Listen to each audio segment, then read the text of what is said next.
all the things that not tractors, but riding mowers and different things that you tow.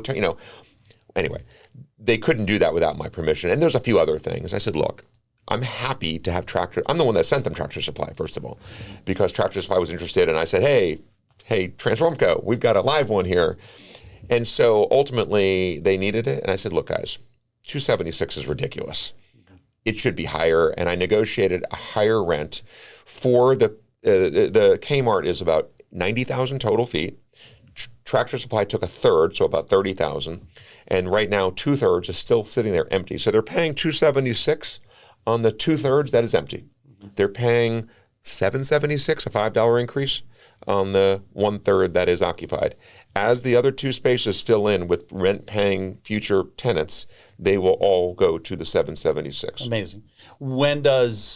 How long have those been sitting vacant, the other two spots? Oh, years.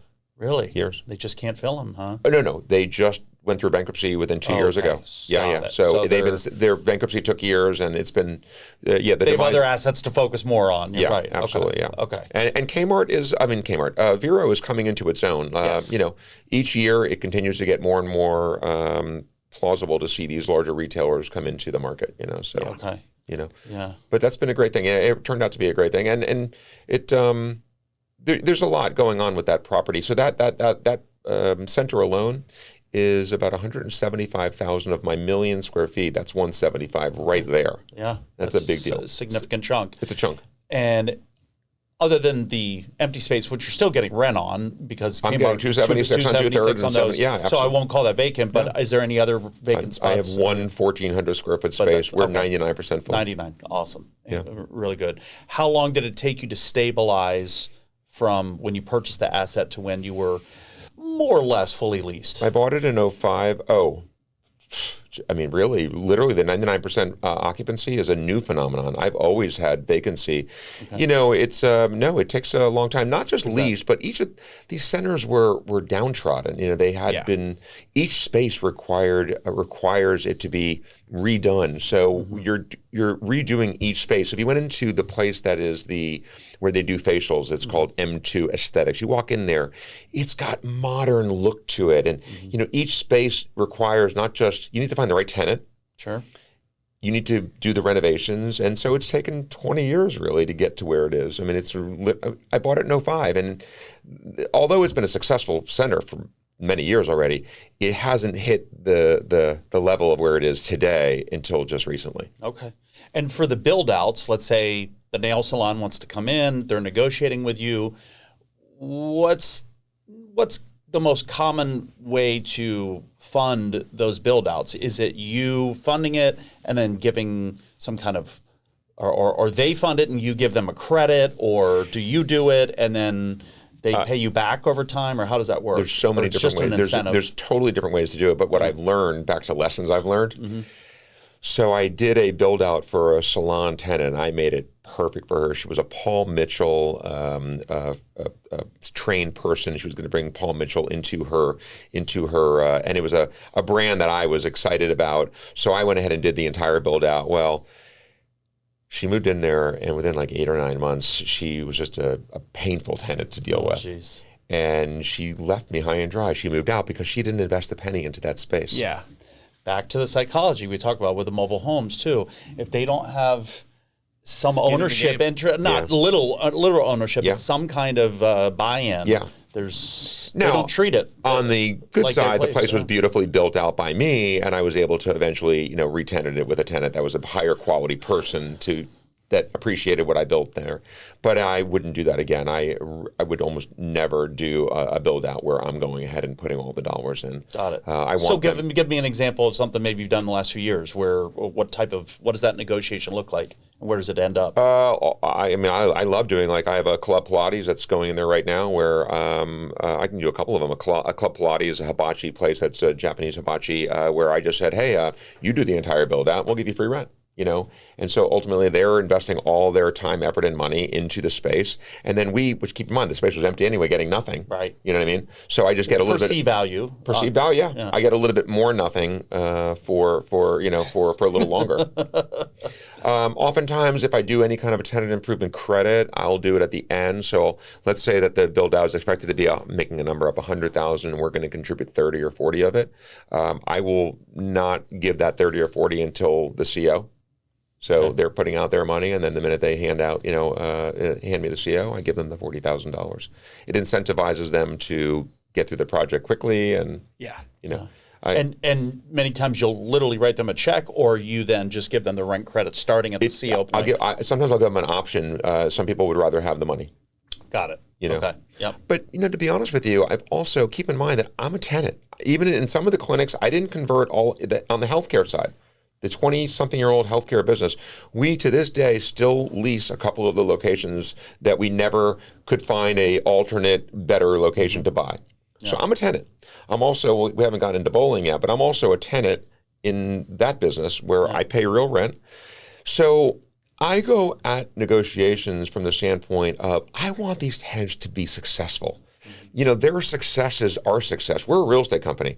If they go in business and out of business, that doesn't help me. Yeah. So if I can help them, get through, opening a business is very expensive.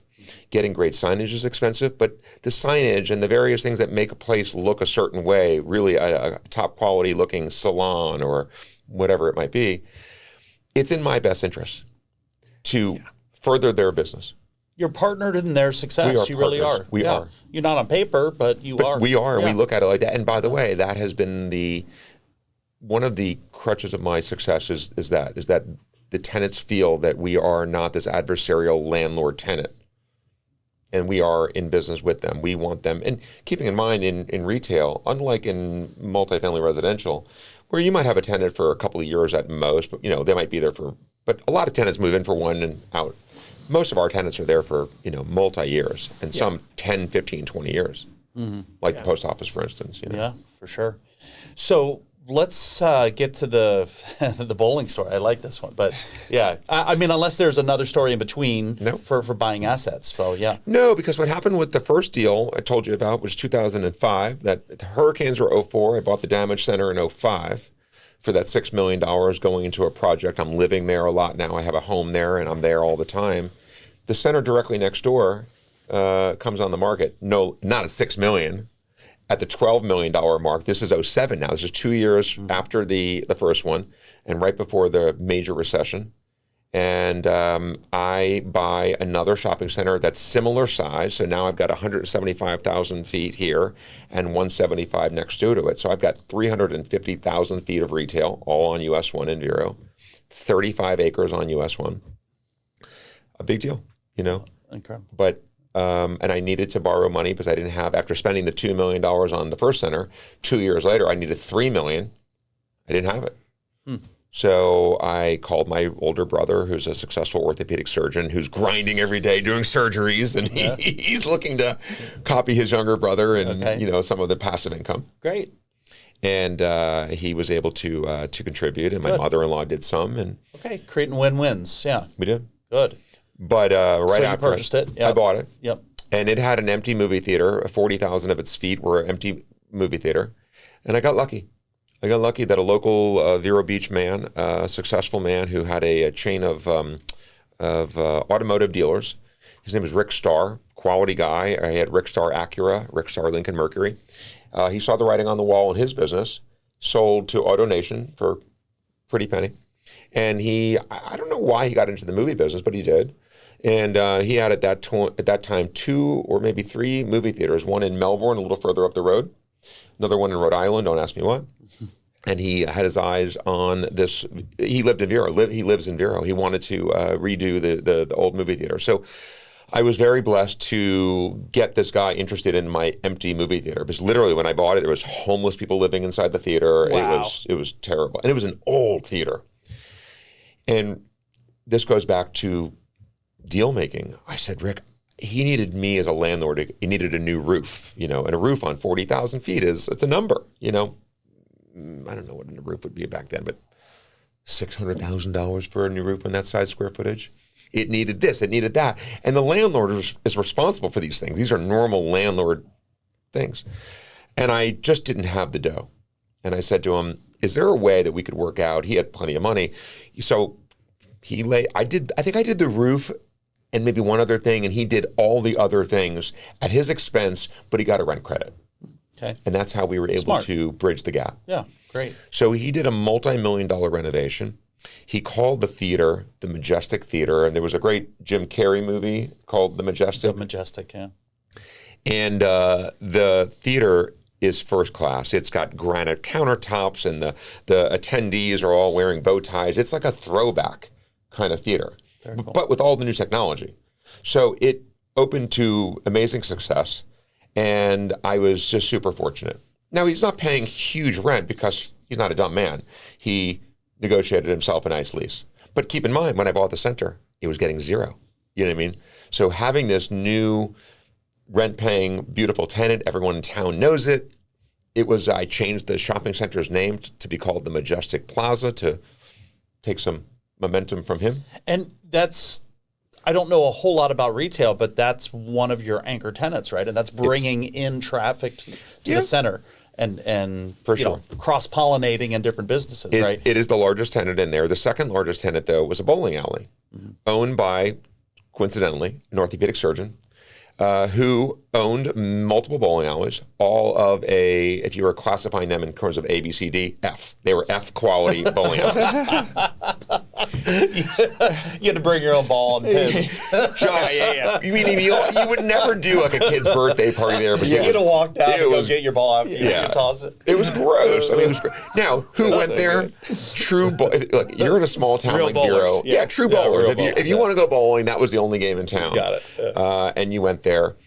But I, rang this man up and I said, I won't use his name. I'll be nice to him. Use his first name. There you go.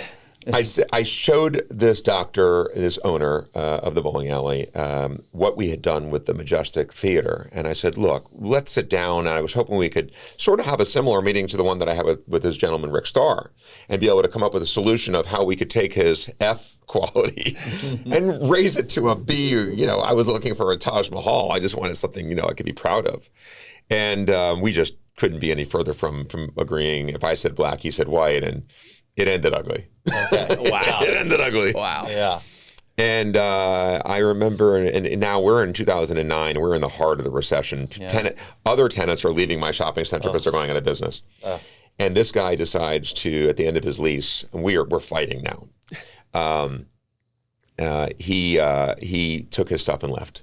Picked up all his crappy bowling alleys and left. And I went to Mr. Starr and I said, Mr. Starr, I know you're not a bowling alley operator, but you're an amazing man, and you're obviously very talented in the hospitality business with the movie theater. It's not that different. Would you be willing to consider, taking, a shot at this? And he said, let me look at it. And like a month or two later, he came into my office in Vero, and he had like a pile of papers flopped on my desk. And he goes, all right, I've done all the legwork on this thing. It's going to cost me $4 million to do this. And by the time I'm done doing that and paying you rent, the profits that I would expect to get, I'm going to get less money than I'd get putting a bond and, getting a bond for that money and sitting on the beach. So have at it, kid. Enjoy. Wow. And I had no other options. Nobody wanted to open a bowling alley. No one had the $4 million, first of all. You need to find the 1 in a million person that has $4 million that wants to open a bowling alley in Vero Beach. It's like impossible. Yeah. But I needed it because I had an empty space. And it would have been too expensive to rehab it to something else? Remember when he left with his bowling, this is it's a cavernous thing. You walk into 35,000 empty feet. Yeah. It's big. It needs to be a bowling alley, yeah. And it's got one electrical meter for the whole. You can do in construction. You can do anything. Just how much money to put in firewalls. Each firewall is a fortune, and air conditioning. Now, so I ended up doing something, and probably one of the most proud things I've ever done is I created a bowling alley with $2 million. I was able to find a bowling alley going out of business in Memphis, Tennessee. selling its old equipment, the bowling equipment. They're called pin setters that put the pins down after you bowl. They pick them up and put them down. And they were making way for a Walmart in Memphis. I was able to buy them. It cost me more to ship them, and they're big. Each one's like a car. And it cost me more. I had a caravan of these 18-wheelers bringing them home, bringing them back to Vero. And it cost me more to ship them back than it did to buy them. And then I found, so that was all the equipment, all the lane stuff. But the thing that's behind, people don't see that. So it didn't matter that they were old. It's sort of like an old car. If you have a good mechanic, you can keep an old car running well forever. But the front of the house stuff, the things that the customer touches, and if you built a new bowling alley with old stuff, that's not going to work. Mm-hmm. And I was able to find a place in Atlanta, Georgia that was had gone out of business.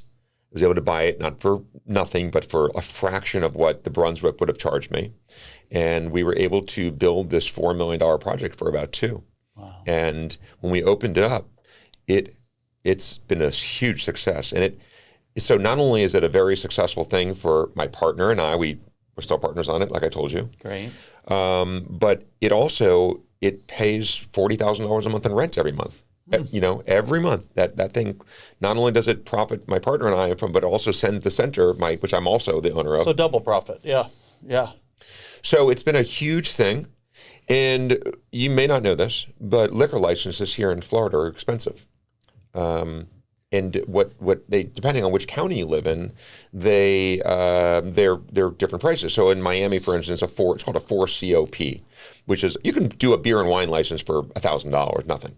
But a real liquor license was, depending where you are, $500,000 some places, $400,000 others, depending where you are. When you have a restaurant that has a certain amount of square footage and sells 51% of their sales are food-based and has a certain amount of seats, you get an exemption. It's called a restaurant exemption, and you get a liquor license. So you go to Outback right now, they're pouring you liquor on a liquor license that was free because they have an exemption.